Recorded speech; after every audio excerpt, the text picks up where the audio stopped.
Hello, good evening, friends.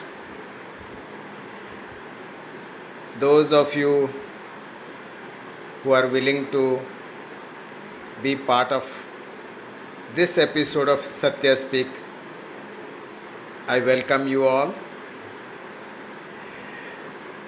Today I am talking about the developmental disorders. For a lot of children, they suffer developmental disorders. Those who get into this trap remains for a lifetime. Children who develop such problem as a birth defect or acquire it in early childhood, they have no choice but to suffer a ignorant world. The ignorance is rampant and everywhere. Parents who feel at the kind of a receiving end, they are upset that they have a child who is affected by such a difficult problem, and they run from post to pillar. And interestingly, most of the people they run to, they are themselves ill-equipped with comprehensive knowledge or a holistic rehabilitation facility. So their ignorance and poor preparations or facility is what is the reason why avoidable suffering becomes a lifetime malady for the child with special need. Now, why this is happening is, lot of these developmental disorders are gaining recognition and attention only in recent years. In recent years, even legal recognition came to problems like autism spectrum disorders. That is not one problem, multiple or a bunch of problems that the children suffer, and many other such problems like attention deficit disorder, learning disorders, all those things. वैसे एक nomenclature अगर है autism is a multiple problem. अगर learning disability है तो ये एक problem नहीं है, वैरायटी ऑफ लर्निंग प्रॉब्लम्स है. वो ऑडिटरी प्रोसेसिंग डिसऑर्डर हो सकता है, विजुअल प्रोसेसिंग डिसऑर्डर हो सकता है, कॉग्निटिव प्रोसेसिंग डिसऑर्डर हो सकता है, स्पीच का भी एप्रैक्सिया हो सकता है, एग्नोसिया हो सकता है, डिस्प्रैक्सिया हो सकता है, डिसलेक्सिया हो सकता है. इतने सारे वैरायटी है. किसी का सिर्फ अटेंशन डेफिसिट है तो किसी का अटेंशन डेफिसिट के साथ हाइपर एक्टिविटी भी है.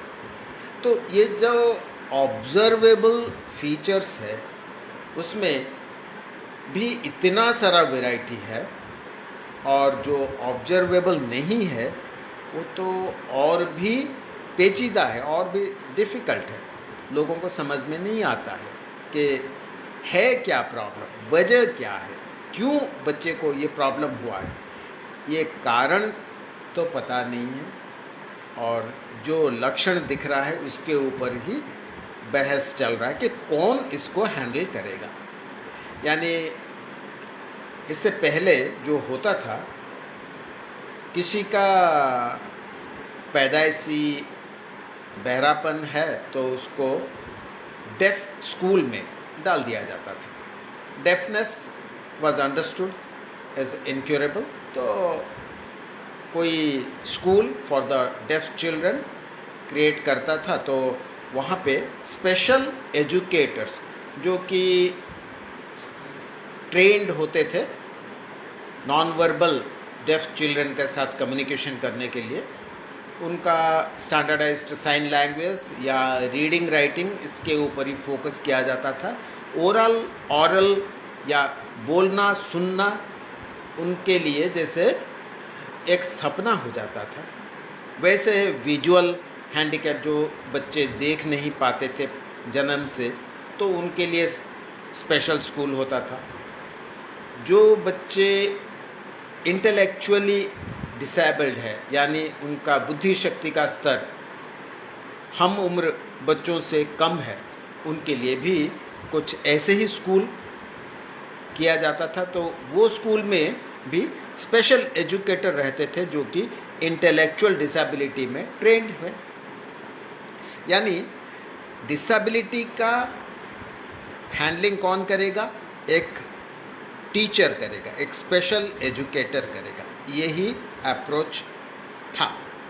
तो जितने भी डेवलपमेंटल डिसऑर्डर है, इसके लिए भी कोई स्पेशल एजुकेटर ही काम करेगा। पहले यही समझ आया लोगों को, तो उन्होंने ऑटिज़म के लिए भी स्कूल खोल दिया, या ऐसे जितने भी डेवलपमेंटल डिसऑर्डर्स है उसके लिए स्पेशल एजुकेशन का एक फर्दर स्पेशलाइजेशन स्टार्ट कर दिया। ये वैसे ज़रूरी भी है। Special education children with special needs के लिए ज़रूरी है, पर उससे काम नहीं बनता। तो होता क्या है, क्यों काम नहीं बनता? क्योंकि इनका जो प्रॉब्लम्स है, ये एक ऐसा कोई क्वालिफाइड इंसान नहीं है जिससे इनका सारा का सारा मसला हल हो सके। तो कई तरह की थेरेपिस्ट आगे ये थेरेपिस्ट जैसे कि स्पीच लैंग्वेज पैथोलॉजिस्ट हैं, या जैसे कि ऑक्यूपेशनल थेरेपिस्ट है, या जैसे कि रिक्रिएशनल थेरेपिस्ट है। ये सब लोग जो हैं ना, इनका स्पेशलाइज्ड ट्रेनिंग है। ये ट्रेंड लोग अपने अपने डोमेन का थेरेपी देना शुरू कर दिए। यानी अगर कोई बच्चा बोलता नहीं है और आप उस बच्चे को स्पीच थेरेपिस्ट के पास लेके जाते हैं, आपका कॉमन सेंस यही कहेगा कि हाँ, मैंने सही काम किया, बच्चे को बोलना हम सिखा देंगे। अब बोलना जो बच्चा सीखता है अपने एनवायरनमेंट, अपने माहौल से तो सीखता है, पर सिर्फ एक सीखने वाली बात हो तो स्पीच तो कोई थेरेपिस्ट के पास भी जाना ज़रूरी नहीं है, घर में ही लोग सिखा देंगे। सिर्फ सिखाना हो तो कोई भी सिखा देगा, पर उससे काम नहीं बनता। सेंसरी इश्यूज आता है, वेस्टिबुलर इशू आता है, मोटर इशू आता है। तो बच्चे का अगर बैठना, खड़ा होना, चलना, ये सब में प्रॉब्लम है तो आप फिजियोथेरेपिस्ट के पास लेके जाते हैं। फिजियोथेरेपिस्ट उसका मोटर स्किल का डेवलपमेंट करने के लिए काम करता है। सेंसरी इश्यूज है तो ऑक्यूपेशनल थेरेपिस्ट के पास आप लेके जाते हैं। वो auditory, visual, tactile, proprioceptive, kinesthetic, ऐसे तरह तरह के जो सेंसेस है उसके ऊपर वो काम करता है। अब ये सब भी आपको लगता है और उनको भी लगता है कि उनका काम है, और आपने उनके पास लेके गए तो काम हो जाएगा। कुछ डेवलपमेंट अगर होता भी है तो आधा अधूरा ही होता रहता है, कंप्लीट नहीं होता। जैसे स्पेशल एजुकेशन से कुछ असर होता है, वैसे ये सब थेरेपीज कुछ हद तक तो असर करता ही है, पर काम कंप्लीट नहीं होता। फिर लोग जो है होम्योपैथी, एलोपैथी, नेचुरोपैथी, इस टाइप के तरह तरह के डॉक्टर्स के पास लेके जाते हैं। तो पेडियाट्रिशियन, न्यूरोलॉजिस्ट, साइकियाट्रिस्ट, इन सब के पास अगर दवाई ढूंढते हैं, ज़्यादातर ऐसे प्रॉब्लम का कोई प्रिस्क्रिप्शन पिल तो होता नहीं है। कोई ऐसे दवा देने से स्पीच ठीक हो जाएगा, बिहेवियर ठीक हो जाएगा, इंटेलेक्चुअल इश्यूज सब सॉर्ट आउट हो जाएगा, ऐसा नहीं होता है। तो फिर क्या डॉक्टर के पास जाना उचित नहीं है? नहीं, डॉक्टर के पास तो जाना जरूरी है, क्योंकि इन बच्चों में कई ऐसे प्रॉब्लम भी होता है, जैसे इम्यूनिटी इश्यूज। बहुत सारे ऐसे बच्चे हैं बार बार बीमार पड़ते हैं। फिर उनका मेटाबॉलिक इश्यूज होता है, ये भी बहुत मुश्किल है। तो डॉक्टर के पास आपको जाना तो पड़ेगा ही।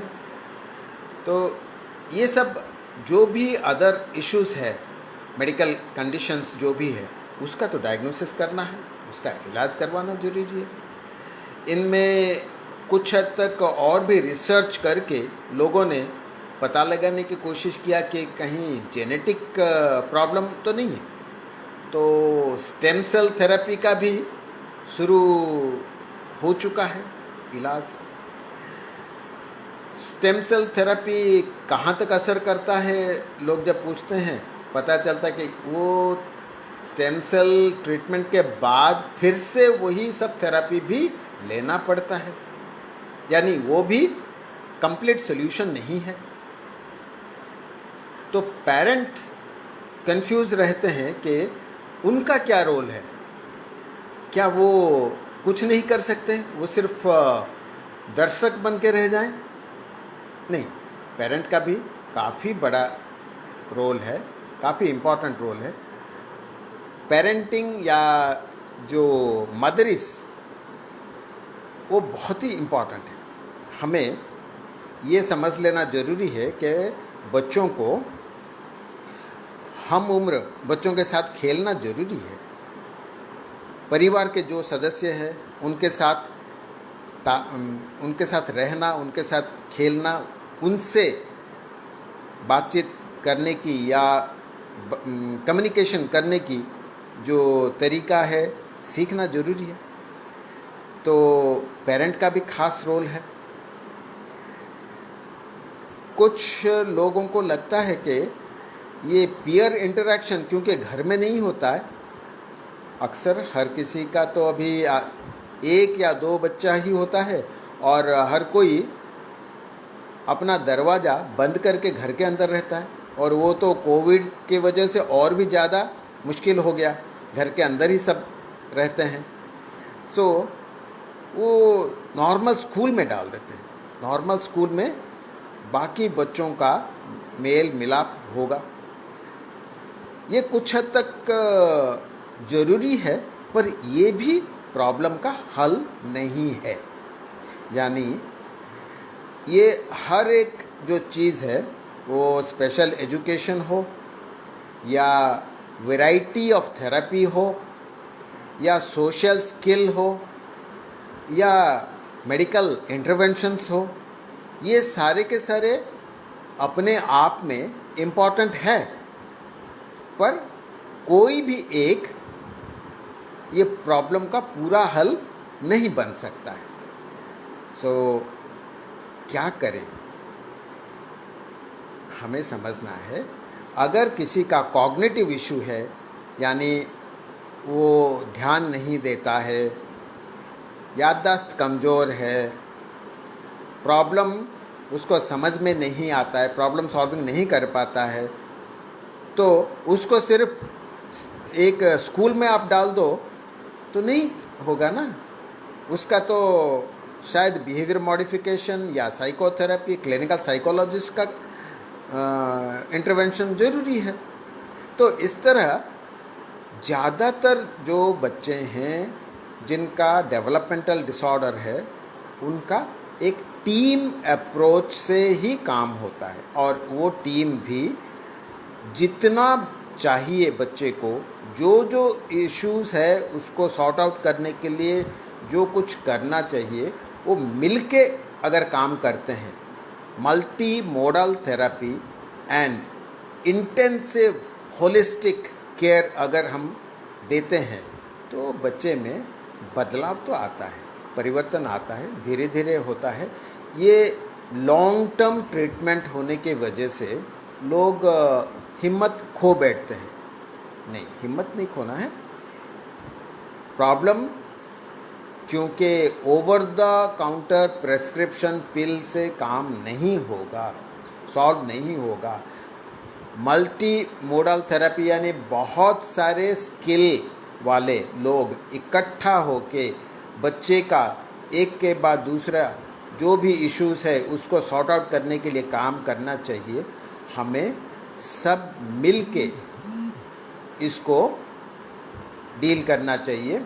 तो पेरेंट का बहुत इम्पॉर्टेंट रोल है, स्पेशल एजुकेटर का इम्पॉर्टेंट रोल है, all the therapist, variety of therapy जो है, थेरेपिस्ट का बहुत इम्पॉर्टेंट रोल है, डॉक्टर्स का इम्पॉर्टेंट रोल है, स्कूल एंड स्पेशल स्कूल वो सबका इम्पॉर्टेंट रोल है। हमें ये सारे के सारे चीज़ इकट्ठा करना है, एक साथ काम करना है, तभी स्पेशल जो नीड्स के बच्चे हैं उनका प्रॉब्लम का कुछ हद तक सॉल्यूशन हो सकता है। पर अगर ये बच्चे अर्ली पहचाने गए, यानी 0 to 3 इयर्स में पहचाने गए, पकड़ में आ गए, उनका मल्टी मोडल इंटेंसिव थेरेपी आपने शुरू कर दिया।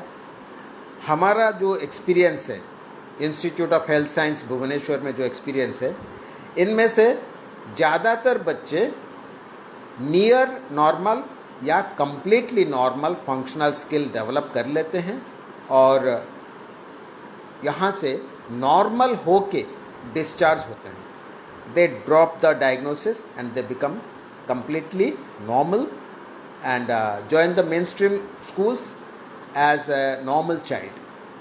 तो मेरा आज जो कहना है, ये मेजर जो डोमेन्स है मल्टी मोडल थेरेपी का, इन सब के जो क्वालिफाइड लोग हैं, स्किल्ड प्रोफेशनल्स है एंड फैमिली सोसाइटी, हमें सब मिलके काम करना है ताकि हमें डेवलपमेंटल डिसऑर्डर को उसका जो असर कम करने में या उसके असर से बच्चों को छुड़ाने में हमें मदद मिलेगा, एक सॉल्यूशन मिलेगा। I hope we will all learn to come together in the best interest of the children and आगे number of children with special need तो बढ़ता ही रहेगा। नंबर बढ़ रहा है क्योंकि किसी को पता नहीं कॉजेटिव फैक्टर क्या है, इटियोलॉजी क्या है, किसी को पता नहीं। इसीलिए हमें मिलके काम करना है and let's hope for the best that we will solve the problem of developmental disorders like autism, ADHD, learning disability, ISL and such other problems. Thank you very much for watching this episode of Satya Speak. I will be coming every week Saturday 7 p.m. for a brief interaction with all friends online on relevant topics that affect mankind, that make people unnecessarily suffer. तो avoidable suffering को दूर करने के लिए, solve करने के लिए, let us all come together and solve their problem. Thank you very much. Have a great day. Bye bye.